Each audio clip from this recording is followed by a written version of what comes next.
I apologize for not having the exact date, but at the time of me filming this, Brandon Bernard was a black man that was wrongfully accused of a crime he didn't commit, sentenced to the death penalty, and then murdered by this country, by this government. I'm not sure the specific state or jail or anything like that, but I am retweeting as much as I can on my Twitter any information that I can get a hold of, any ways that we can help any other people that are wrongfully sentenced on death row that are black. And please remember to check out the link down in the description, the Black Lives Matter link, because this is bullshit. This is still happening. This is bullshit. We need to do whatever we can to fight against this system.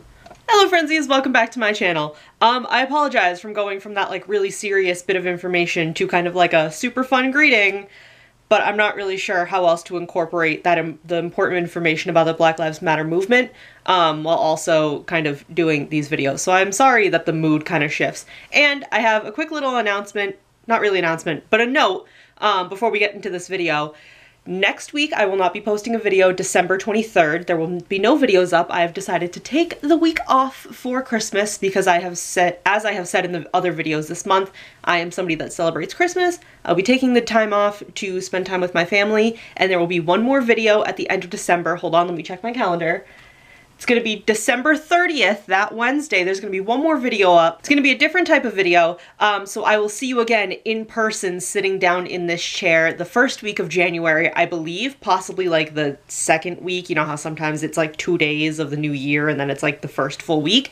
But I will see you again in January, and we will start another new year of Sharky Chico. So please leave a like if you're excited and if you're going to enjoy this video, and let's get into it now. Oh my god, okay.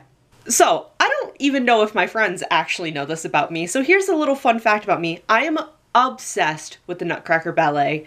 I'm gonna say it is my favorite ballet just because I haven't really seen other ones. I'm not really knowledgeable about other types of ballet. I know, like, the Swan Lake Ballet, but I don't know, I never really got into it as much as the Nutcracker.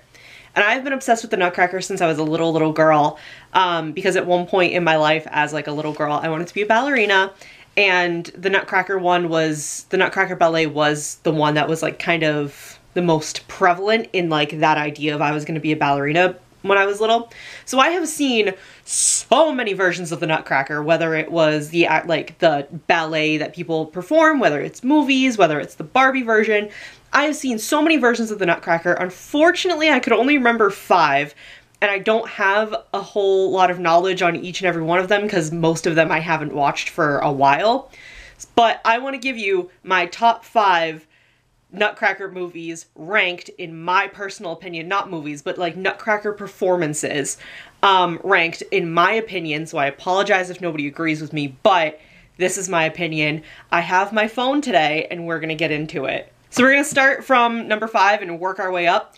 So number 5, which is my least favorite Nutcracker adaptation, performance, whatever you want to call it. And honestly, if I could remember other ones that I had seen and watched and everything, this would absolutely be at the bottom. It is The Nutcracker in the Four Realms, which was the movie that came out in 2019. I'll put pictures up where they're available over here. Hated it. Absolutely hated it.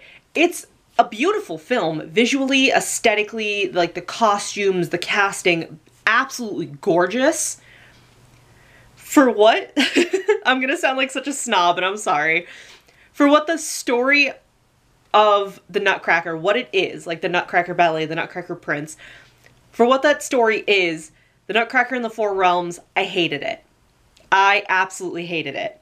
And I'm not sure if it's the same studio, director, producers, because they kind of look similar. The Alice in Wonderland movie that came out, God, 2016? Do you guys know which one I'm talking about? It's like the live action one. Anne Hathaway's in it. The Mia something or other is in it as Alice. They looked very similar, but for some reason, I'm also obsessed with Alice in Wonderland. Have I ever said that as well? Alice in Wonderland is one of like my favorite stories of all time. I could get into that whole thing. For the Alice adaptation and the way they kind of like modernized it and maybe made it family friendly, I'm not really sure what the goal was here. I feel like Alice was handled a lot better. I haven't seen the second movie that they made, but Alice was handled a hell of a lot better. And I think The Nutcracker in the Four Realms was not handled well at all. I understand that it was more focusing on Clara, and perhaps naming it like Clara in the Four Realms wouldn't have been like as big as a draw. It wouldn't have been like, oh, the Nutcracker story. You know what I, like people might not have thought of it as much, but I feel like if they really needed to make that movie, they could have handled it much better. They could have just advertised it as Clara, not the Nutcracker, because it kind of unsettles me that the Nutcracker was casted as a black man and then not really utilized. The Nutcracker was, from what I can remember, barely in that movie. It was, again, focused on Clara, which I get where they were kind of going with that, but don't focus on the Nutcracker then. And then the way they handled Clara and the Nutcracker. Now, it's not inherently a romantic story, but the way they worked the dialogue, the way they worked the cinematography, the way they worked the character interactions, it really seemed like the Nutcracker was going to be a much bigger part of the movie, throughout the movie, like towards the end of it, than he ended up being. I'm gonna spoil it for you if you haven't seen it, sorry. There's a scene at the end where they're standing on the bridge that Alice has to first cross to go into, not the castle specifically, but like the kingdom. They're standing on the bridge, Clara and the Nutcracker, and the way they speak to each other and the way the cinematography is, they have a moment of the two of them like staring into each other's eyes. And again, it's not inherently a romantic story, but it feels very romantic in that moment. And they're gazing at each other, and he says something along the lines of what I took it as immediately when she goes back to like the real world, I guess we're gonna call it. He didn't come at the end. She went back to the party that she was at. She meets up with her dad and she leaves. And I felt very dissatisfied with the fact that the Nutcracker didn't like show up. She didn't see him, and like, even if she was like leaving and looked behind her and like saw him like leaving with his family as well, I would have been more satisfied with that than what I got. I think it was a terrible take on the Nutcracker, the way they molded the story. I think they could have, again, I think they could have handled the way they did the story a lot better than they did. And I think maybe a different director, maybe a different producer probably could have done better. I'm not criticizing the director necessarily because I have no idea who it is off the top of my head. You could look into it yourself. But for somebody who is obsessed with the Nutcracker and kind of not knows all the in and outs, but who's somebody who has watched multiple versions of it over the years, I hated it. I think it was garbage. Sorry. Now, I have number 4 up as, I literally just says high school ballet. So the public high school in my town, every year, obviously not this year, but every year there's a production of the Nutcracker Ballet. And I'm not sure exactly what like dance company, dance school, theater trope, I'm not sure exactly who puts it on, if any of, the people that also live in my town that are subscribed here, if you guys want to put that down below in the comments so other people can see, please do. I don't have as strong as feelings about it because I have not seen, the performance at the high school since freshman or sophomore year of high school, which I graduated high school about 6 years ago. So that was probably about 10 years ago. I haven't seen the high school production in about 10 years. I feel old. I had to take a really deep breath because I got winded and I feel extra old. But I put it as number 4 because to me it is like the great equalizer. And if I had a list of like 10 of these instead of only 5, it would be at 5, in all honesty. Like, I can't see anything beating it out for number 5 because I feel like it is the greatest equalizer. I feel like it was always well done. I'm sure, professional dance teachers, professional dancers would, have something to say about it. I'm sure, like, the big, beautiful ballet companies that put on the Nutcracker Ballet on things like Broadway and, like the ballet schools in Europe, I'm sure, obviously, there'd be plenty of critiques on their end, but for me, I feel like it is a fantastic just equalizer. I feel like it is a fantastic middle ground because there are things that are always going to be worse than that for me, and there's things that are always going to be better than that, but it's right in the middle for me. It's fine. I don't have any criticisms of it. I don't have any praises for it necessarily, but to me, I think it's perfect in the middle. Okay, so number three, I have the Barbie version of the Nutcracker. I love that movie. Aesthetically, story-wise, they do a very good job of handling it and changing it. Because every version of a story, no matter what, even if it's going to be the same story over and over and over again, there's always going to be differences. And it depends on who is creating that story and what differences they make. Barbie, beautiful, beautiful adaptation of it. And it's one of the Barbie classics. Anybody that is a fan of Barbie movies knows that that is one of the staples of the Barbie universe. I'm pretty sure it was the first Barbie movie that ever came out, because it was Nutcracker, Swan Lake, and then Rapunzel. Those were the three, I think so. I think those were the three like big blockbuster Barbie movies. And honestly, it's just a staple of my childhood. Maybe it's number 3 purely for nostalgia, but I think, again, the visuals, the aesthetic, the dialogue, the characters, everything was so well done. I forgot who they were, but the two like older guys that like join up and help them, they're gay as hell. We all know this. And the way that Barbie leaves, like, the Nutcracker Kingdom, the way that she leaves, I think is, like, beautifully done and so heartbreaking. And then, like I said, the prince does come. He does show up again. He's not necessarily the Nutcracker, but he does come in at the end, because it's a Barbie movie, so obviously they have to have Barbie and Ken.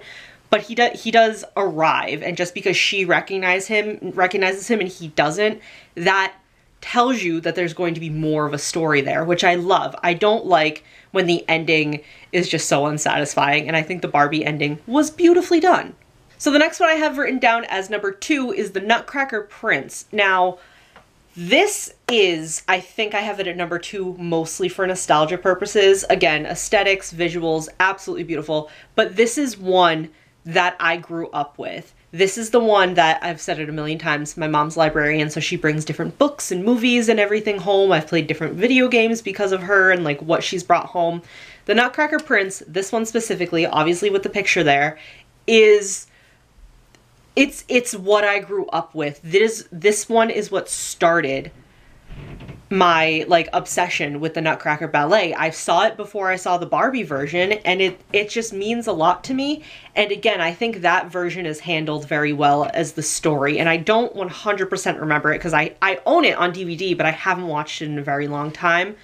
But I think the story is handled well, and I always just really love the opening scene of Clara, and I forgot what his name is, her little brother. Clara and her little brother outside playing in the snow. Like, it doesn't jump straight to the party. It doesn't jump straight to, like, Uncle Drosselmeyer. It starts off with them in the snow outside and, you know, before the party. They're supposed to be inside the party, you know, getting ready, but they're not. They're outside being little kids. And it's so beautiful.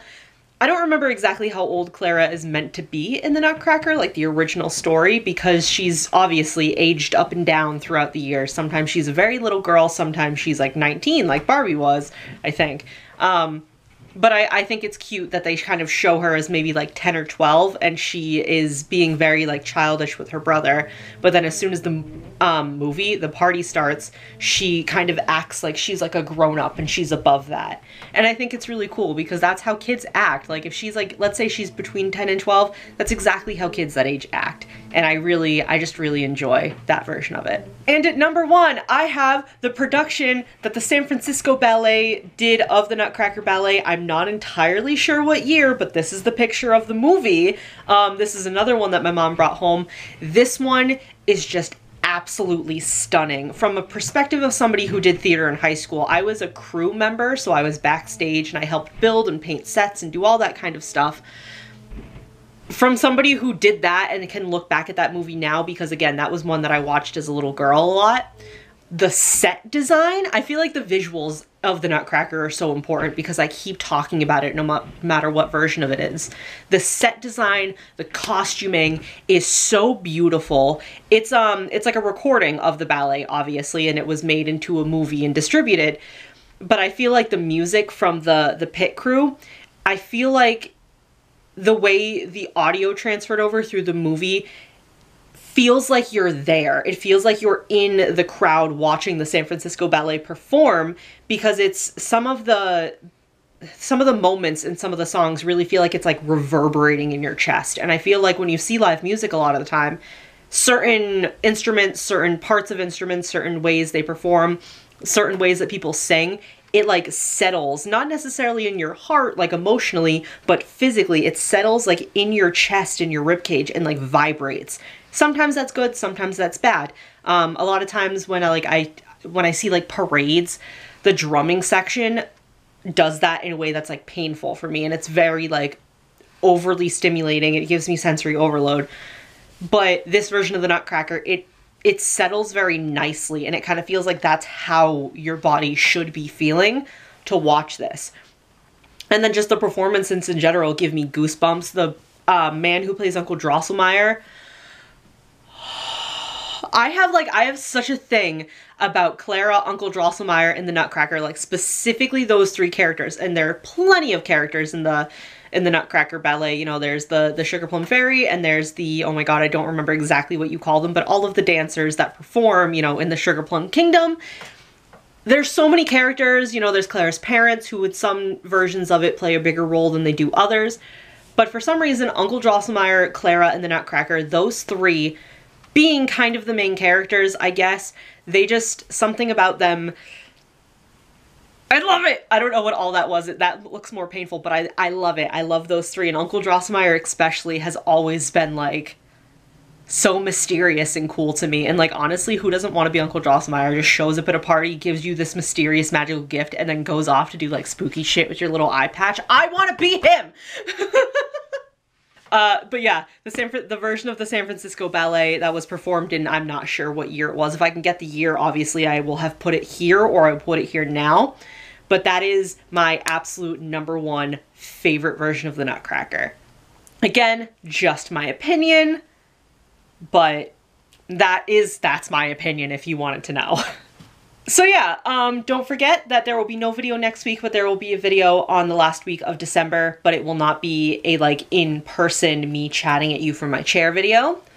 Oh, I don't know why all of a sudden my asthma's kicking in, dear Jesus. But anyway, I hope you guys enjoyed that video. Please leave a like if you did, and leave a like to do the other things that I said at the beginning of the video. I honestly don't even remember because I feel like I've talked so much, and I haven't had a lot of water today, so I'm a little like, woo.